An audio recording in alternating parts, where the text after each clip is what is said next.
morning, everybody. Happy Tuesday. We have a great show for everybody today. What do we have, Krystal? Huge breaking news this morning here and abroad. So Israel has resumed their all-out assault on Gaza, really one of the deadliest days that we've seen in quite a long time. So that ceasefire is completely gone. It had been, had already sort of been broken, but now it is just all-out assault back on. So we'll break all of that down for you. Also, Trump now sort of threatening war with Iran. So another significant development there. We had updates with regard to the courts and Trump's invocation of the Alien Enemies Act. We've got updated news with regard to the economy, consumer sentiment in particular, falling off a cliff. The Doge people, led by Elon, really taking an axe to Social Security. A new memo leaked revealing the details of their plans there.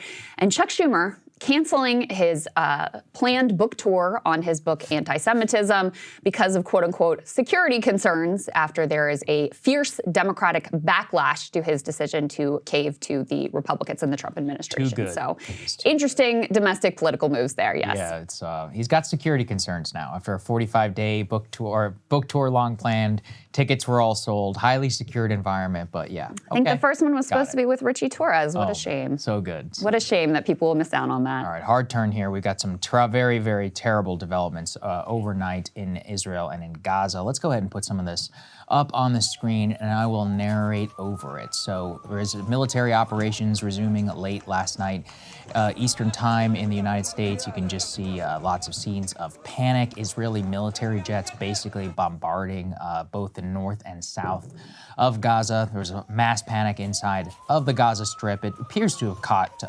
everybody kind of a little bit off guard. There was some knowledge that military operations would resume at some point, but the collapse of the ceasefire happened incredibly rapidly, and the resumption of military operations as well basically caught everybody's surprise, except for the United States. Let's put this up there on the screen. Drop site news, Ryan Grimm outlet has here some reports from on the ground in Gaza. Keep in mind that that number up there is outdated. It appears we've got 300 or 400 people now who have been killed inside of the Gaza Strip. It's apparently one of the deadliest days since 2023 in the resumption of bombing there in October, after the October 7th attacks.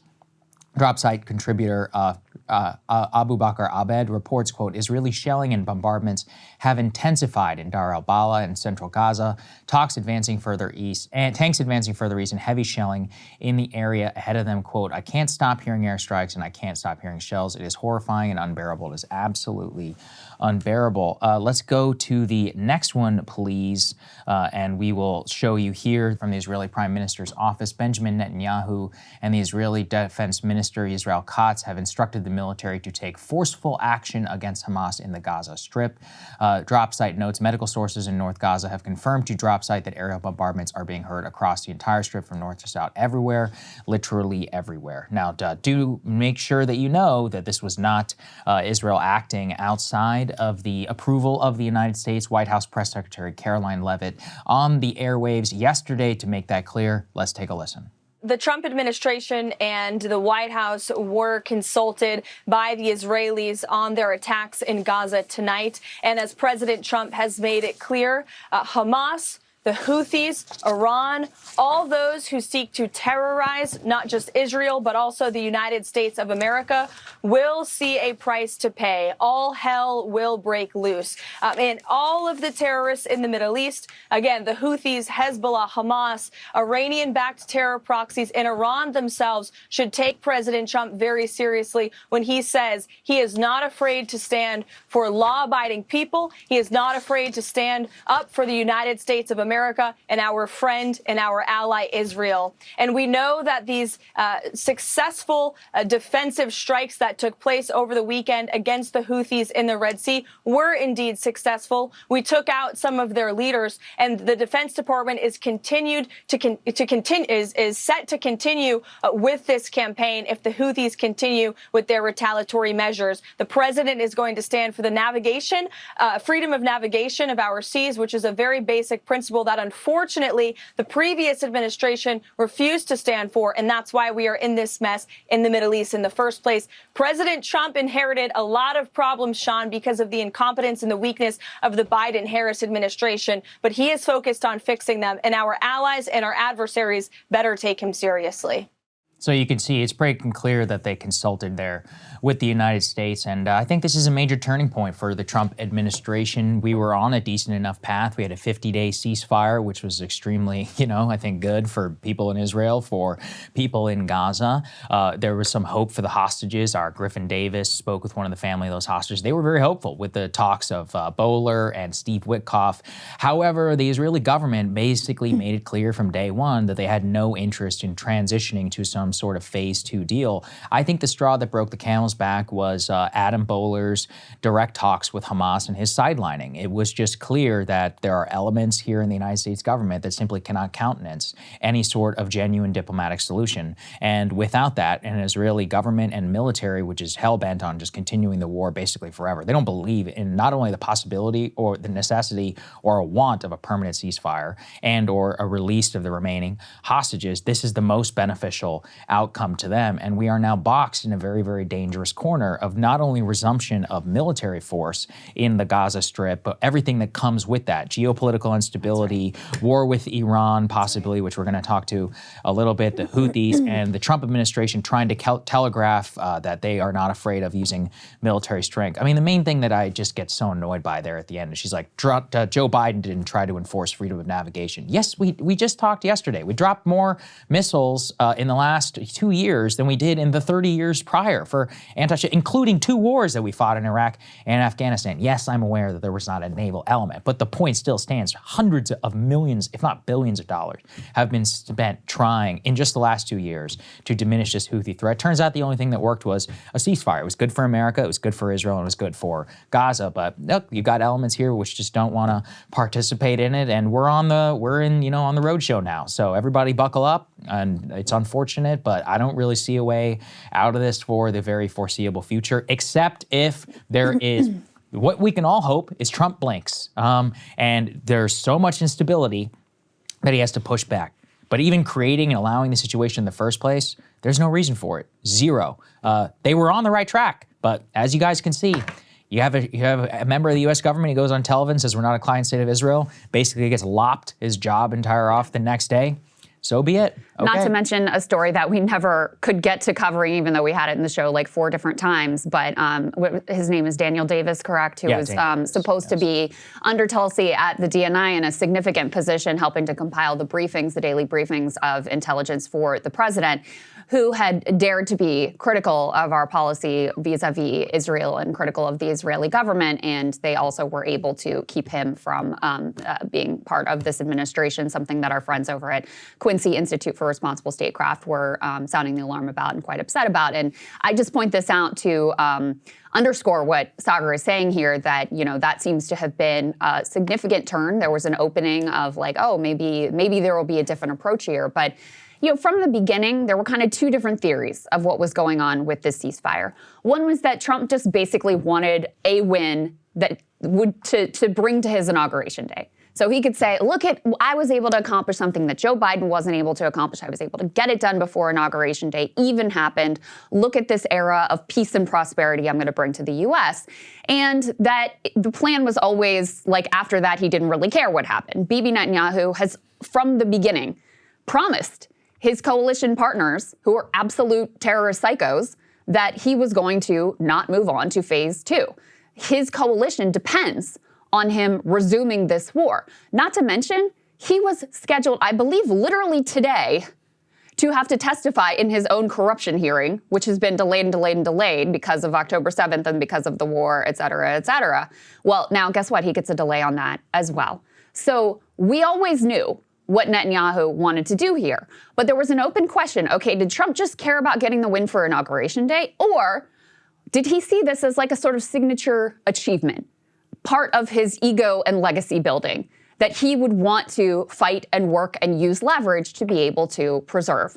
And at this point, I think we have our answer that, if he cared about it at all, he certainly didn't care about it enough to withstand the pressures of the significant donors that gave to his campaign who, were interested in this. There's many hawkish and some it's not about financial, some of it's just purely ideological interests within the Republican Party, the Republican establishment, within his own administration, people that he has brought in and elevated within his own camp. So, I think at this point it is undeniable that he was not willing to stand up to the internal political pressure, was not willing to use the nearly unlimited leverage that we would have to secure a better outcome here, and is happy to effectively at this point give Bibi whatever he wants, whether it's with regard to this, with regard to the Houthis, now threatening war vis-a-vis Iran, and something we haven't talked about in a while. You remember Trump floated this idea of we're just going to get rid of the Palestinians out of the Gaza Strip. We'll just ethnic cleanse them altogether.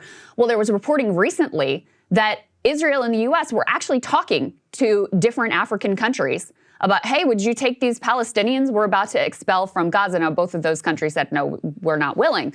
But it shows you this was more than just a flight of fancy or something that he threw out there.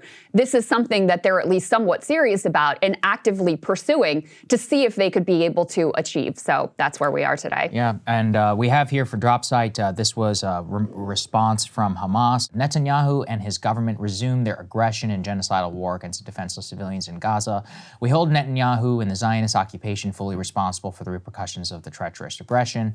Netanyahu and his government have decided to overturn the ceasefire, exposing the prisoners in Gaza to an unknown fate. We demand that the mediators hold Netanyahu and the Zionist occupation fully responsible for violating and for overturning the agreement. So, what the most important thing to take away from that is that they have retrenched basically back to where we started before the ceasefire. Now, look, it is great. We got some hostages out, but it's one of those where we're now at a point, and it's a real jump-off point, where the collapse of the ceasefire, which was basically violated by, look, the Israelis obviously violated the ceasefire. They're saying Hamas violated the ceasefire. The Israelis never stopped killing people in Gaza, by the way, just at a lower level. They did, cut off electricity, etc. They just have never had any interest. The only way to do it would be to put significant pressure from the United States, which we did to facilitate the very first ceasefire. I don't think Trump has true feelings about any of this. He wanted to be the peacemaker, and he really enjoyed the headlines. But you people, everyone watching the show, you need to understand the internal political pressure that happened from Adam Boehler and from Steve Witkoff is unbelievable. In the opening days of the administration, if you'll remember, I did multiple segments and I was talking about here, the Israel lobby here in Washington declared war against Steve Witkoff. They're doing it now today against Tucker Carlson and any other right-wing figure. Their current line is that they are bought by Hamas, or by Qatar and by Hamas. Yes, the people who are from the Israel lobby are accusing others of taking foreign donations. It's just genuinely the most insane thing I've ever seen. But this is reality. Jewish real estate developer. The New York real estate Jewish developer. Hamas. Okay. Yeah. No, people need to understand that's what counts for politics here. And here's the thing, guys, it worked. Not only did Steve Witkoff, he probably never received more calls in his entire life than whenever he facilitated that ceasefire, and genuinely, it seemed, wanted to push for phase 2. Then Adam Boehler, who again, this is a guy who worked for Jared Kushner. This is a guy who helped negotiate the Abraham Accords. Anyone want to tell me that Adam Boehler, who, by the way, I believe is Jewish himself, is some anti-Semitic? No, he stated the obvious, where I understand why the Israeli government upset. We're not a client state of Israel. Oh my God. His discussions with Hamas, what else did he say? He was like, yeah, they're actually good guys. Well, he said that he understood that the Israelis were afraid that they would meet with them and find they don't have horns growing out of their heads. Maybe they're good guys. So Okay. My point being, he stated the obvious. That's what you do whenever you're trying to facilitate the end of a conflict. You're supposed to talk to your enemies, even if you don't like them. Yeah, it's sad, okay? I don't know. Welcome to reality. The problem that is, for Boehler, is what happened. Oh my God, same thing. The freak out, the Jewish insider that we have right now, which is basically just a hatchet organization against any America First appointee. You have no idea the internal pressure. And I've been trying, I'm not really able to report everything that I hear on this, but it is unbelievable the amount of pressure coming from the Adelson organization and the neocons, and the breakthrough in the last let's say 72 to 96 hours has been this Houthi stuff where Trump, at the end of the day, is very easily manipulatable. So they're like, hey, look, this is happening. And in his mind, he's like, okay, so let's bomb them. Now, he's probably aware, I think, that bombing the Houthis has not worked for 10 years. However, it's about what? Strength. They're like, oh, you're going to appear weak. That's how they manipulate him. They'll be like, look, you're going to appear weak if you don't strike back. Then, this whole Iran connection is the one that is brought in. And he's like, well, actually, you need to take a step further than Biden, and you need to threaten the Iranian regime directly. Now, this is where it is, again, preposterous. Does Iran support the Houthis? Yeah. Do they provide them weapons? Absolutely. But by the logic of providing weapons to somebody, Russia would be well within its rights to bomb us, no? For giving Ukraine weapons. Oh, yeah. Yeah, exactly. But you're never going to hear that one from any of these people. Are they proxies in a sense? Yes. Are they totally controlled by Tehran? Absolutely not. Anybody who's familiar with the Houthi organization or with any of their development, many of the Iranians were not very happy about some of the things that were happening over the last several years. They still maintain like a connection. I'm not going to claim that. But the point beyond all this is they think they can just solve this by saying, oh, we're going to bomb Tehran. And they are very easily slow walking us into a much worse geopolitical situation. There is no reason for us to be so deeply enmeshed, to be facilitating the removal of Palestinians on behalf of the Israeli government or the military. And all this does is not only cause suffering, it causes immense problems for the United States and the potential of future terrorism and so much more. So yeah, this is my only hope is that there is at least outrage, pushback, some sort of conflict where we're genuinely on the brink, where they have to choose. I would hope that they choose not to go over that brink. But unfortunately, courage is not something that comes readily available in Washington. And the path of least resistance for the Biden administration, for the Trump administration, is let the Israelis continue to do it. We'll pick, we'll talk out of two sides of our mouth, and we're just going to let them slow walk us into more and more problems. And, America needs to wake up, but we're not there yet. We're just not. I also can't divorce it from the domestic political climate that they have created with the absolute crackdown on speech around, all of the pro-Palestine protests, arresting Mahmoud Khalil for his speech, a legal permanent resident, calling him a terrorist, etc.